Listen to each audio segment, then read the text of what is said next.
그런 첫날 이른 아침 아직도 어두울 때에 마리아 막달레나가 무덤에 가서 보니 무덤을 막았던 돌이 치워져 있었다. 그래서 그 여자는 시몬 베드로와 예수님께서 사랑하시는 다른 제자에게 달려가서 말하였다. 누가 주님을 무덤에서 꺼내갔습니다. 어디에 모셨는지 모르겠습니다. 베드로와 다른 제자는 밖으로 나와 무덤으로 갔다. 두 사람이 함께 달렸는데 다른 제자가 베드로보다 빨리 달려 무덤에 먼저 다다랐다. 그는 몸을 굽혀 아마포가 놓여있는 것을 보기는 하였지만 안으로 들어가지는 않았다. 시몬 베드로가 뒤따라와서 무덤으로 들어가 아마포가 놓여있는 것을 보았다. 예수님의 얼굴을 쌌던 수건은 아마포와 함께 놓여있지 않고 따로 한 곳에 개켜져 있었다. 그제야 무덤에 먼저 다다른 다른 제자도 들어갔다. 그리고 보고 믿었다. 사실 그들은 예수님께서 죽은 이들 가운데에서 다시 살아나셔야 한다는 성경 말씀을 아직 깨닫지 못하고 있었던 것이다. 그 제자들은 다시 집으로 돌아갔다. 아멘. 지금 우리가 공부하는 지점이 알고 보면 클라이막스로 본다면 십자가도 아니고요, 부활도 아니고요, 최고의 클라이막스는 빈 무덤 사건입니다. 사실은 아무것도 없다고 하는 사실을 경험하는 거예요. 모든 것이 산산이 부서져 내린 마지막 결과물을 눈으로 확인하는 사실이거든요. 그래서 그것이 빈 무덤 사건으로 드러났죠. 예수의 제자들과 12제자들과 마리아 막달레나와 그리고 예수님을 따르던 수많은 꽤 많은 제자들이 있었을 거예요. 그들이 마지막 빈 무덤을 보았을 때의 영적 공허함, 텅 빈 공허, 이 빈 무덤을 통해서 잘 보여주고 있죠. 그러니까 3년 공생활을 거쳐서 예수 탄생 이후에 그 이후에 30년, 그리고 그 3년 공생활, 그리고 예수님의 사형 선고, 그리고 십자가의 죽음, 그리고 마지막 단계에서 예수의 육신이 창의 옆구리에 칼에 찔려서 물과 피와 물이 흐르는 사건으로서 예수의 죽음 사건을 확인하는 작업과 함께 마지막에는 아리마티아 사람 요셉의 무덤에 안치되는 것까지 확정지어집니다. 그래서 그 아리마티아 사람 요셉의 무덤인 돌 무덤에 예수님을 안장하고 거기에다가 로마 병사들을 배치하죠. 왜냐하면 성경에 보면 예수 부활에 대한 얘기가 있기 때문에 혹시 이것들이 시신을 빼돌리고 난 다음에 예수 부활했다고 소문 낼까봐 그 작업까지 아주 철저하게 하고 있었어요. 그리고 그날이 바로 금요일 오후, 안식일 이전, 그러니까 해지기 이전까지 그 사건이 끝나고 이제 예수의 안치가 끝난 다음에 안식일 다음 날 무덤에 들어가 보았더니 하루 반나절 정도의 시간이 걸리는 거거든요. 그때 다 사라지고 없던 마리아 막달레나와 다른 제자들이 함께 그 무덤에 가보았더니 무덤에 빈 무덤밖에 없다는 사실을 확인하고 마리아 막달레나는 다른 제자들에게 요한과 베드로를 찾아가서 이제 확인하지요. 여기서 나오는 이제 마리아 막달레나는 실제로 뭐 일곱 막이 들린 여자라고 하기도 하고 그렇지만 그거야 어떻든 간에 예수를 만나서 실제로 그 그리스도를 만난 하느님과 내가 성령 안에서 둘이 아닌 하나의 어떤 깨달음이 있어서 그의 삶 전반을 바꾸어 놓은 만남이 있었거든요. 예수를 통해서 하느님을 그리고 자신의 존재 자체를 다시 재확인한 사람 마리아 막달레나가 무덤에 들어갔을 때 얼마나 황당했겠어요. 그동안에 자신의 모든 믿음과 의지처가 완전히 산산이 부서져 내린 체험들을 했을 거라고 봐요. 자신이 의지해 왔던 것, 나름대로 예수님에게 모든 것을 걸고 예수님의 제자로 따라갔던 분이죠. 집착하고 갈망했던 것이 어느 한순간 산산이 무너지고 사라졌을 때 그 황망함, 그것이 물질적인 것이든 또는 그것이 정신적인 것이든 모든 대상은 그 실체가 고정되어 있지 않고 시간과 상황에 따라 끊임없이 변하기 때문에 사실상 우리도 그렇게 함께 영원하게 함께 살 것만 같았던 나의 부모도 언젠가 떠나는 경험을 하잖아요. 그리고 형제도 늘 함께 있을 것만 같았던 형제도, 친구도, 그리고 친했던 그런 사람들도 상황과 조건에 따라서 변화해가는 과정들, 그리고 존재론적 충격, 방금 함께 같이 얼굴 마주보고 얘기했던 사람이 사라지는 충격, 이걸 존재론적 충격이. 분명 어제 같이 있었는데 오늘 없어, 아무리 찾아봐도 없어, 뭐 이런 충격들이 있을 경우들을 경험하지요. 우리의 삶이란, 우리가 경험하는 세상이란 사실상 그런 경험의 연속이거든요. 손에 쥔 모래알처럼 때가 차면 분명히 모래알을 쥔 것 같은데 어느 순간 내 손 안에 쥐었던 모래가 다 사라지고 없다는 체험들을 하지요. 우리의 삶 전반이 안 그렇습니까? 실제로 희망과 기대 그리고 집착과 갈망의 대상이 사라진 그 자리엔 텅 빈 공허가 그리고 아득한 절망이 드러나기 마련이죠.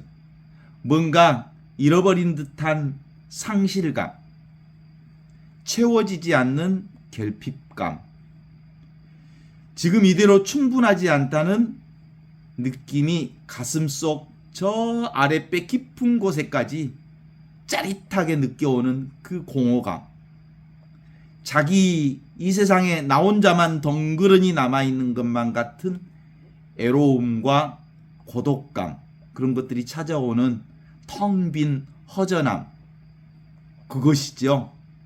그런 경험들 종종 있으시죠? 그리고 이름 모를 슬픔, 철없는 아이처럼 목 놓아 울 수밖에 없는 거대한 슬픔이 세찬 폭풍우처럼 내 존재를 휩쓸고 지나가는 경험들을 우리 삶을 통해서 참 많이 합니다. 사실상 얼마나 많은 사람들을 내가 만났는지 모릅니다. 그리고 그 어마어마한 사람들이 나를 떠나갔는지 모릅니다.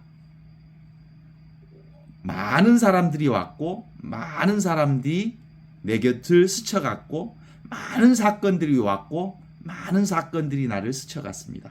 수많은 경험들을 했고 수많은 경험들이 내 손 밖을 빠져나갔습니다.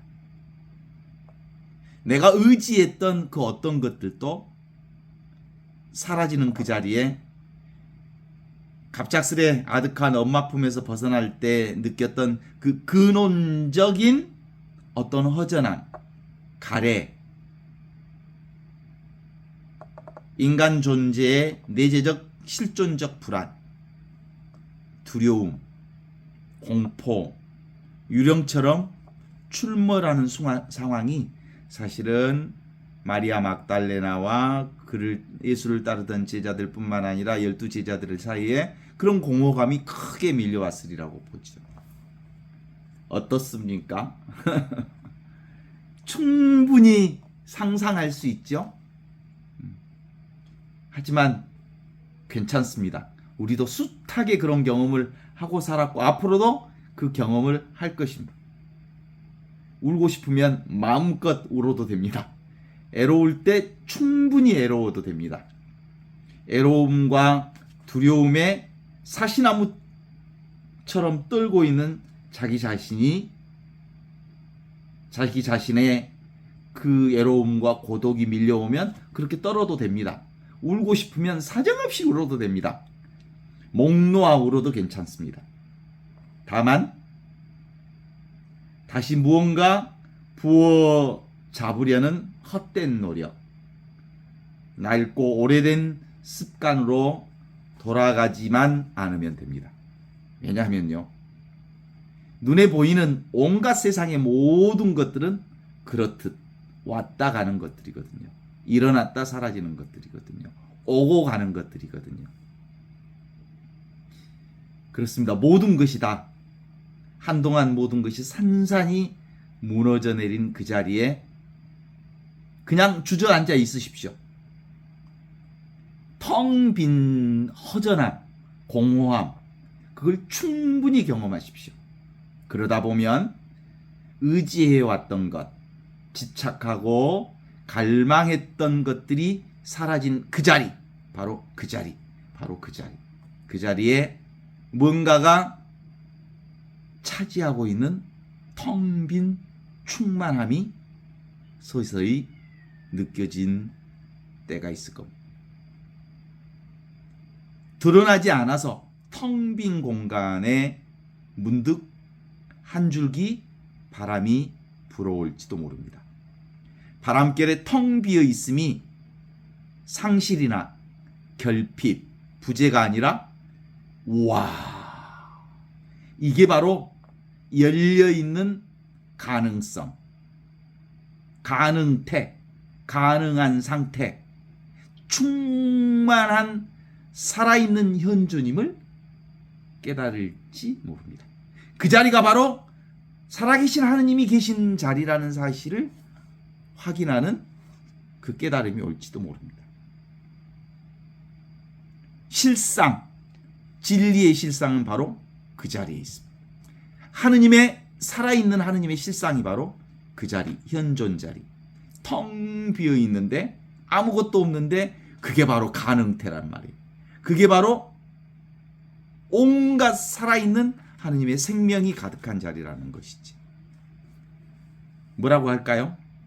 부수적인 것들이 다 모두 떨어져 나가고 홀로 남은 자기 자신이 고독한 개체가 아니라 유일무이한 존재, 빙, 살아있음, 하늘로부터 내려온 살아있는 빵인 하느님의 생명이 지금 이렇게 텅 비어 있지만 충만한 그것으로 존재하고 있는 그 깨달음이 올지 모릅니다.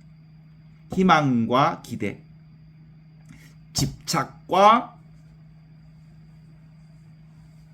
텅 비어 있음, 그것이라고 하는 건 상실이나 결핍이나 부재가 아니라 열린 가능성이라고 그랬죠. 그런 것처럼 희망과 기대, 집착과 갈망이 사실상 나를 구속하는 구속이었다는 것을 알아차리는 것. 내가 희망했기에, 내가 기대했기에, 내가 집착했기에, 내가 무언가를 갈망했기에 그것이 얼마나 나를 꽁꽁 묶는 자승자박한 삶을 살았던 구속이었는지를 알아차린단 말이죠. 그 모든 것이 사라져버리고 무너져버린, 산산이 무너져버린 뒤에 진실로 자유로울 수 있음을 깨닫는 진리의 실상, 하느님의 실상, 진리가 너희를 자유롭게 하리라고 하는 그 진리를 깨닫게 되는 그 순간일지 모르죠. 마리아 막달레나와 그의 제자들이 무덤에 갔더니 텅 비어 있었습니다. 먼저 두려움과 절망이 가득했던 마리아 막달레나는 누군가가 주님을 무덤에서 꺼내갔습니다. 어디에다가 모셨는지 모르겠습니다.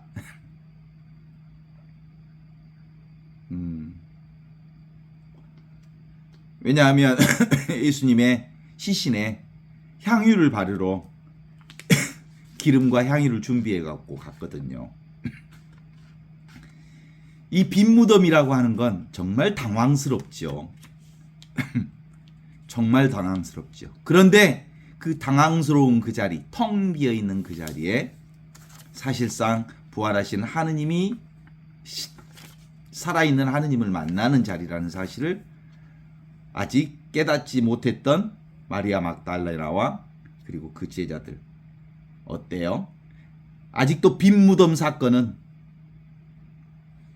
우리에게도 많은 신앙인들에게도 믿어지지 않는 것들이죠.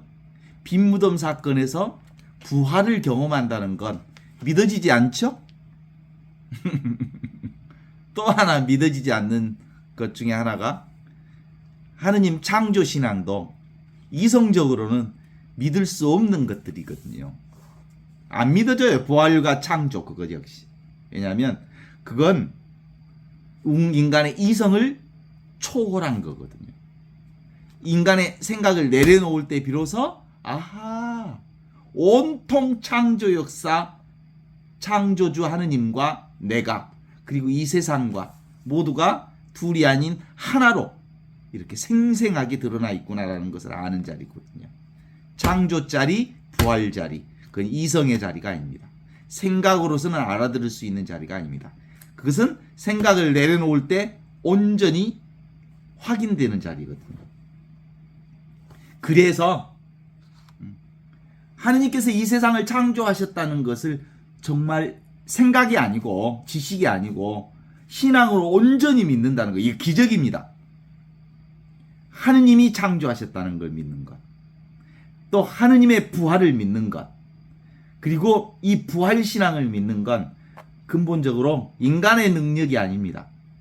말로만 믿는다고 하는 사람들 많죠. 창조와 부활 말로만 믿죠. 근데 진정으로 부활이 곧 진리요, 창조가 곧 진리요, 하느님의 살아 숨쉬는 숨결이요, 하느님 살아있음, 나와 하느님이 영원한 생명이 그 자리에 있음을 확인하는 것. 그것 마리아 막달레나도 빈 무덤에 가서 부활 신앙을 최초로 경험하지는 못했어요. 빈 무덤을 경험한 이후에 성령을 통해서 빈 무덤이 곧 살아계신 하느님이라는 것을 아는 거거든요.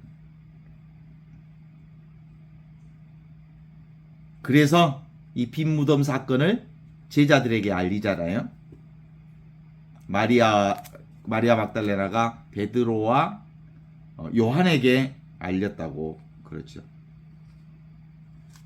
실제로는 그들도 늘상 예수 부활에 대해서 예수님 부활하신다는 얘기를 들었지만 그거 말로 들었지 온 마음으로 받아들이질 못했단 말이에요.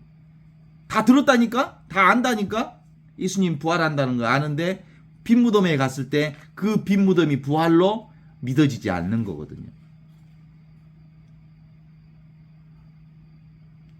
예수 부활을 직접 경험함으로써 빈 무덤 사건 안에 부활 사건이 똑같이 예수 빈 무덤이 곧 부활인 것을 나중에 확인하는 거거든요. 인류 역사 안에 무덤은 인간의 종말을 얘기하는 것이어서 무덤에 대한 얘기가 많죠. 에집트의 피라미드 왕들의 무덤이잖아요. 인도에 가면 타지마할이라고 하는 큰 그 무덤이 있어요. 얼마나 아름답게 장식해 놨는지 몰라요. 중국에는 진시황의 무덤이 아주 크게 장식되어 있죠. 일본 천황 나라 교토 같은 데 가면 거기도 천황의 묘지가 크게 장식되어 있죠. 무덤이라고 하는 것은 인간에게 끝이라고 하는 것의 생각으로 귀결되어 있어요. 궁극적인 뜻. 그래서 무덤 앞에 사람들은 겸손해지게 되지요, 보통. 조나도 쇼가 그 무덤의 묘지에다가 이렇게 썼다고 그러죠. 나 우물쭈물하다 여기서 이렇게 이럴 줄 알았다. 죽을 줄 알았다 이거지. 나 우물쭈물하다가 여기서 이렇게 누워 있을 줄 알았다. 또 어떤 묘비에 보면 나 은하수에 춤추고 있다. 뭐 이런 묘비도 있다고 그러지. 그런데 실제로 빈무덤 사건을 통한 예수 죽음의 선언은 무엇인 줄 아시죠? 죽음이란 없다는 선언입니다. 사망 선고, 죽음 자체에 대한 사망 선고를 하기 위해서 왔습니다. 죽음을 깨부시러 오신 거거든요. 우리는 실제로 영원한 생명 그 자체로 살고 있는 거지. 이 오고 가는 육신이 내가 아니라는 사실을 확인한 사람에게는 죽음이란 도무지 있을 수 없는 일이죠. 따라서 죽음이란 허상인 거예요. 인간의 생각이 만들어낸 허상이죠. 육신이야 오고 가는 거지. 그런데 인간이 자기 육신과 생각이 자기라고 여기는 사람에게는 죽음은 무서운 일입니다. 어마어마한 일입니다.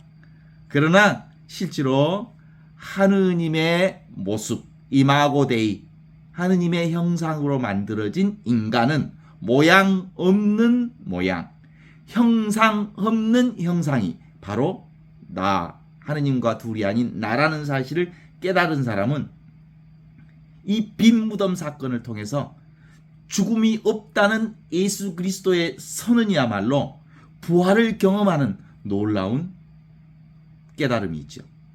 텅빔, 그것이 바로 하느님 생명의 충만함을 드러내고 있는 거라고 볼 수 있죠.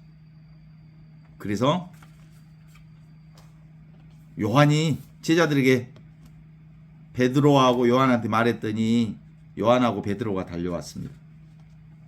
그런데 베드로는 성격대로 달려오자마자 어디로? 무덤 속으로 직행합니다. 그런데 실제로 누가 먼저 달렸냐면 요한이 먼저 달려왔습니다. 요한이 빨리 달려왔던 것은 아무래도 나이가 베드로보다 젊었거나 또는 몸이 뚱뚱하지 않고 날씬해서 베드로보다 빨리 무덤에 도착했지만 성격 자체는 그동안의 상황으로 이렇게 보면 요한은 성격이 대단히 디테일하고 주변을 살필 줄 알고 그래서 무덤에 오자마자 주변 주위를 이렇게 살핀 다음에 무덤 안으로 들어갔는데 베드로는 직행으로 막 무덤 속으로 달려가는 거예요. 이게 우리 사람들 만나면 보통 이런 성격들 많죠. 저 같은 성격도 사실은 요한의 성격은 아니고요. 베드로 성격에 좀 닮아 있어요. 이게 옳다 그러면 또는 그게 보고 싶다 그러면 그게 확인해야 되겠다 그러면 생각보다 행동이 먼저 가는 사람이 저거든요.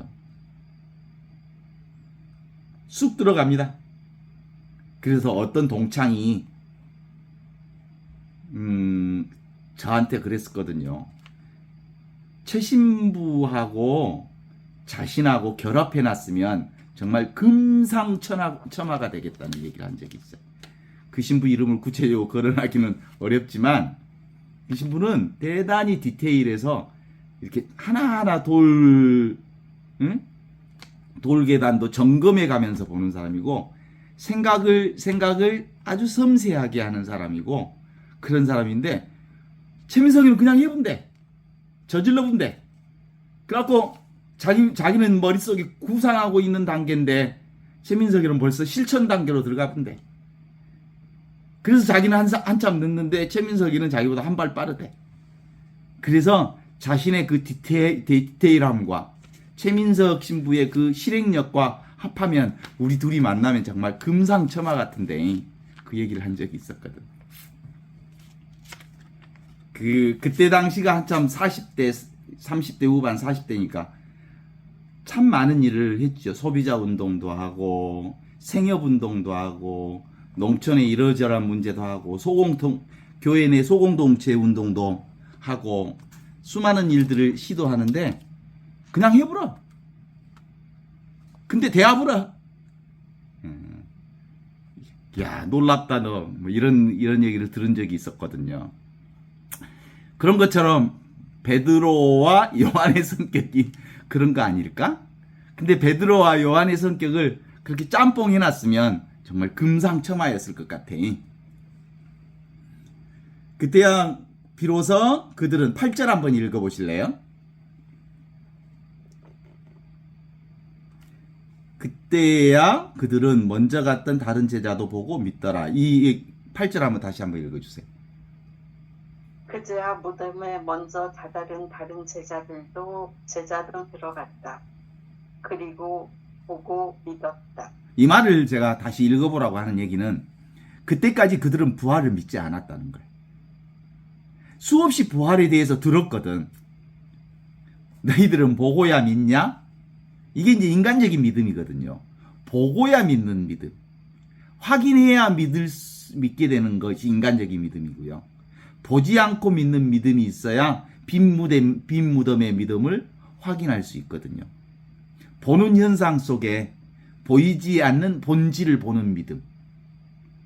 이게 안 보이잖아요?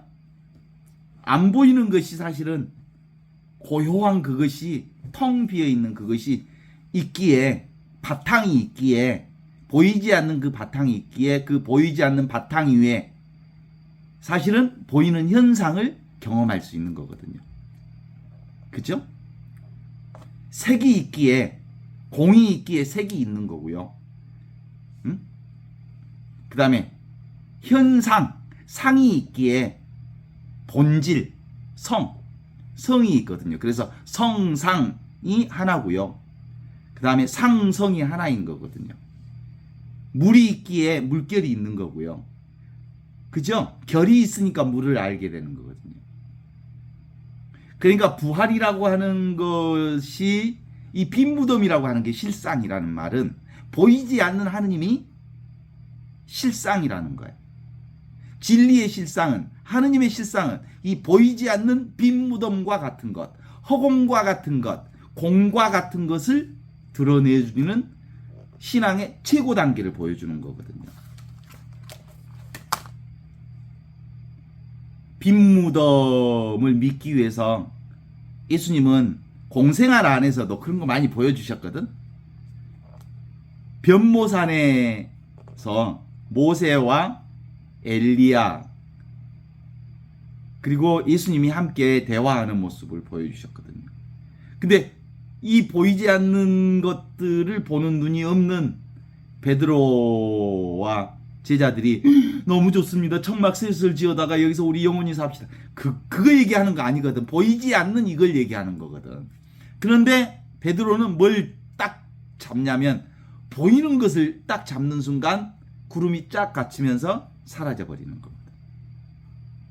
실제로는 나자로의 무덤에 나흘 동안 나자로가 썩은 시체로 무덤에 묻혀 있었는데 나자로야 나오너라 해서 죽은 나자로를 살리는 것도 사실상 보이지 않는 하느님의 이 놀라운 힘을 보여주시는 거거든요.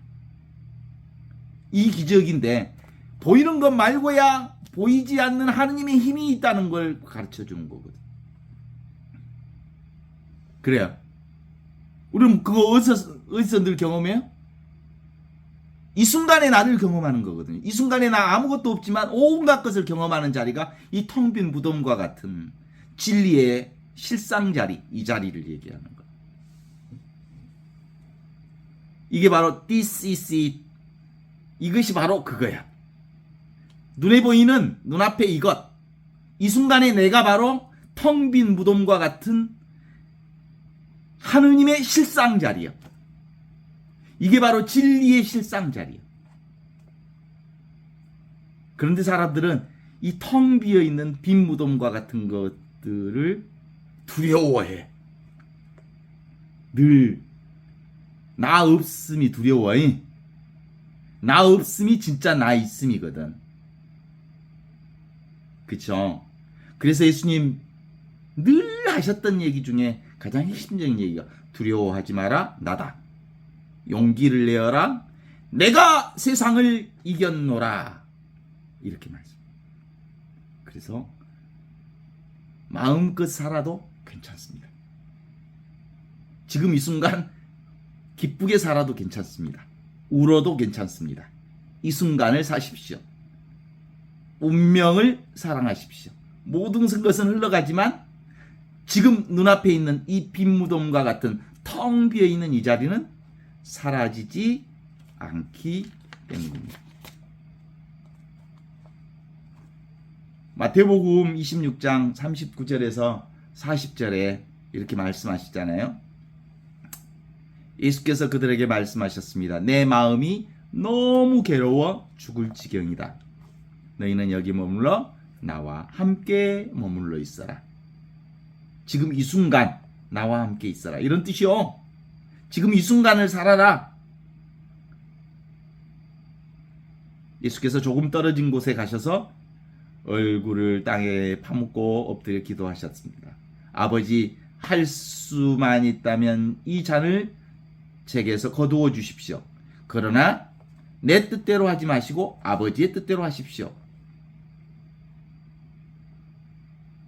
삶의 어느 순간 불현듯 우리 삶 안에는 이렇듯 큰 괴로움이, 그리고 외로움이, 슬픔이, 절망을 경험하는 순간들이 있죠.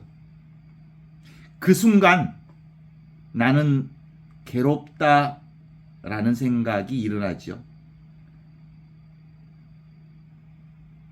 얼마 후 또 이번엔 우울함이 찾아오면 우울함을 경험합니다.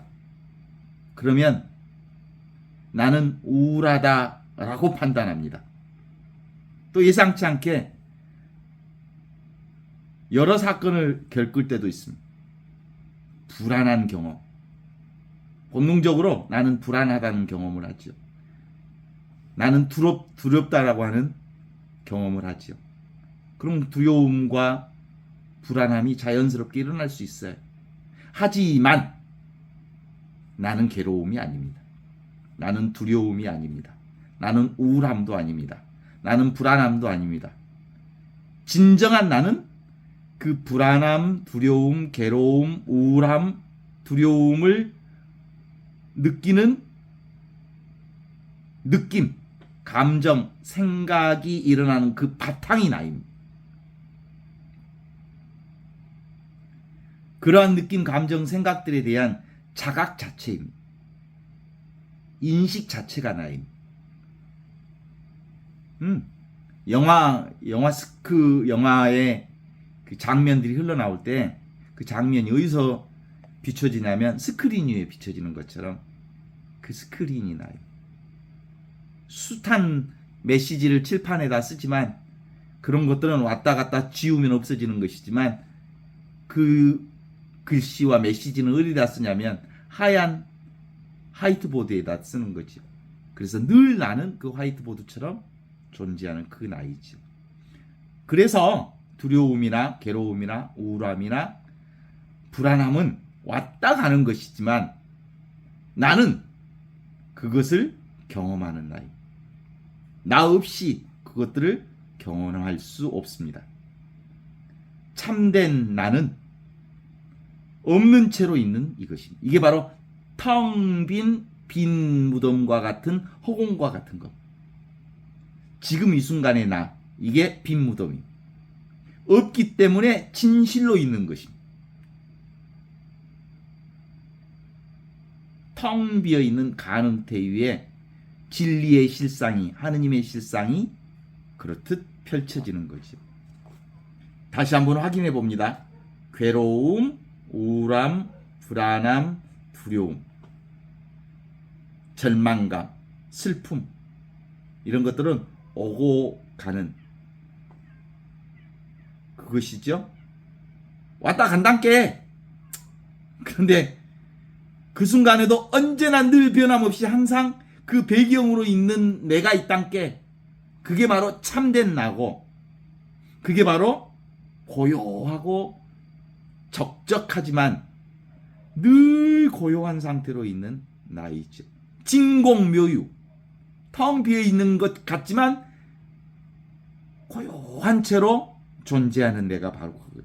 공적영지. 뭐라고 할까요? 텅 비어 있으면서 적적하지만 영험스럽게, 신령스럽게 알고 있는 그 내가 있기에 그 모든 것을 경험하는 거잖아요. 슬프고 우울하고 괴롭고 불안하고 두렵고 절망스러운 그 모든 것들을 뿐만 아니라 눈에 보이는 온갖 세상들을 다 경험하잖아요. 무엇이 있으니까? 이 텅 비어 있는 빈 무덤과 같은 허공과 같은 내가 있으니까 그 안에서 온갖 것을 다 경험한다니까요. 이게 바로 유일무이한 목격자라는 말이에요. 이게 하느님과 둘이 아닌 유일무이한 목적자가 그 모든 것의 근원이자 귀결점이 바로 나입니다. 모든 것은 나에게서 일어나서 나에게로 돌아옵니다. 모든 것은 이 말씀에서 시작해서 이 말씀으로 끝맺습니다. 알파요 오메가의 자리, 그게 바로 빈무덤 자리입니다. 허공과 같은 자리입니다.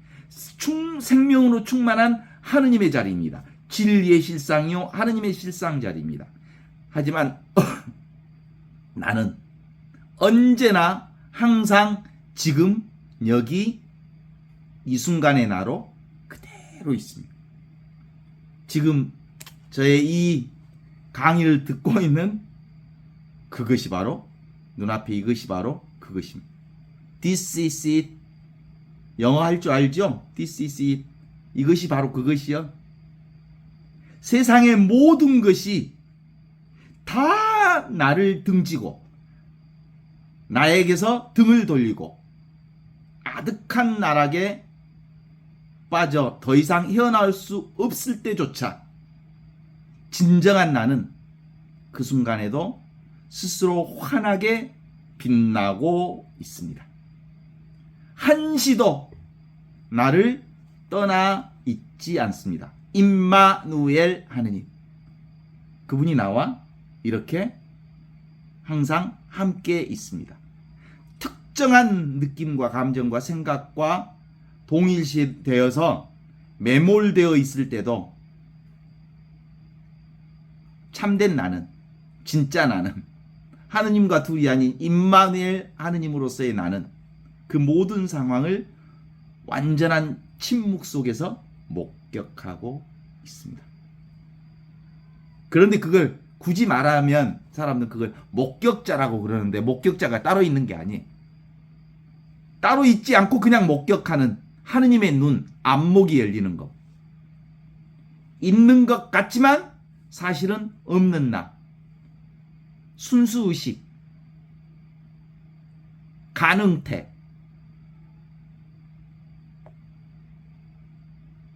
있는 것 같지만 사실은 없는 나 대신에 없는 듯 하지만 분명 있는 이 진정한 나에게, 나 자신에게 모든 것을 내어 맡기십시오. 작은 나의 의지와 욕망, 분별과 생각을 쫓지 말고 바로 지금 이 순간의 나, 지금 여기 있는 나, 진리의 실상인 나, 하느님의 실상인 이 순간의 나에 온전히 운명처럼 있는 그대로 받아들이십시오. 스스로 분리시킨 작은 나를 보호하기 위해 개체로서의 나를, 이 몸뚱아리 나를 보호하고 유지하고 그러기 위해서 수고하고 갈등하는 것으로부터 벗어나서 진정한 나의 평화 속에 쉬시는 것, 그것이 진정한 하느님 안에서의 안식처를 찾는 것입니다. 야훼는 나의 목자, 아쉬울 것 없노라. 그 야훼의 자리가 어디 있어? 눈앞에 이 자리지. 이 순간에 나로 사는 거지. 나는 그냥 나인 나, 스스로 있는 나, 나라고 하는 자입니다. 이것이 나와 나 아닌 것 사이에 그어놓은 허상의 경계선을 지우기만 하면 전체가 나입니다. 나와 나 아닌 것은 내가, 내 생각이 그어놓은 경계선이라고. 나 아닌 게 없다고. 빈 무덤 사건은 곧 통으로 전체가 텅 비어 있는 그것이 나라는 것을 알아차리는 거예요. 무경계, 노 바운다리, 말씀, 로고스, 천지창조 이전부터 있었던 말씀, 텅 비어 있었잖아. 아무것도 없었잖아. 그런데 가능태로 있었잖아. 그리고 그 자리가 바로 하느님과 하나인 자리였잖아. 하느님과 함께 있는 자리였잖아. 그 말씀을 통해서 모든 것이 창조되었고, 그 말씀 없이 창조된 건 아무것도 없잖아. 그 말씀이 사람이 되시고 우리 가운데 오신 예수 그리스도께서 우리와 함께 오셨고, 십자가에서 붙잡혀 죽고 빈 무덤에 묻히셨는데, 그 빈 무덤 자리가 바로 로고스, 말씀 자리요, 진리의 실상 자리요, 하느님의 실상 자리라는 것을 확인하는 것. 나와 나 아닌 것에 대한 경계가 있다 없다? 있다. 그건 인간의 생각과 분별이 만들어낸 허상일 뿐, 실제로 진짜 진상은, 실상은, 나와 나 아닌 것의 경계는 실상은 없다. 진리의 실상은 이 빈 무덤과 같은 허공과 같은 경계 없습니다. 이런 거죠. 나를 나 아닌 것에 열어놓는가. 열린 존재로서의 나. 우리 한번 실험을 한번 해볼까요? 나 한번 해봐요. 나 하면 혀를 입천장에 쭉 올리면서 나 해. 그러면 내가 되는 거야. 이게 열린 나를 표현하는 겁니다. 열려 나 하면. 근데 입을 한번 딱 닫아봐요. 나 하다가 시작. 남이 돼버려. 닫힌 내가 되면, 마음을 닫아버리면 바로 나와 남이 구분돼 버려.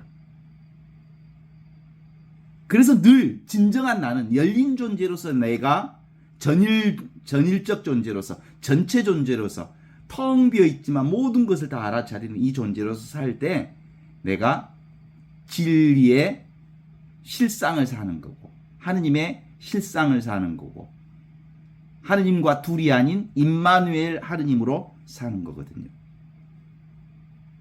그것이 내어 맡김이자 받아들임이며, 그것이 바로 진정한 의미의 하느님과 둘이 아닌 하나의 생명을 사는 것이요, 하나됨이지요.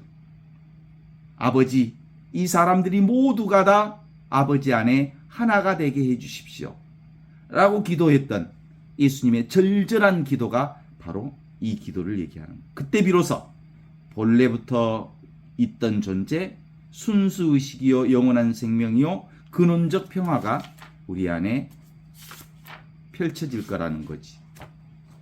어째? 동의하십니까? 그래요.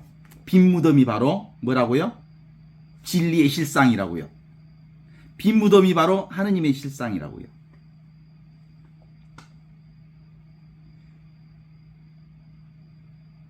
이것은 이미, 이 진리는 이미 지금 이 순간 나로서 완전히 드러나 있기 때문에 찾으려는 마음이 있는 한 찾을 수 없습니다.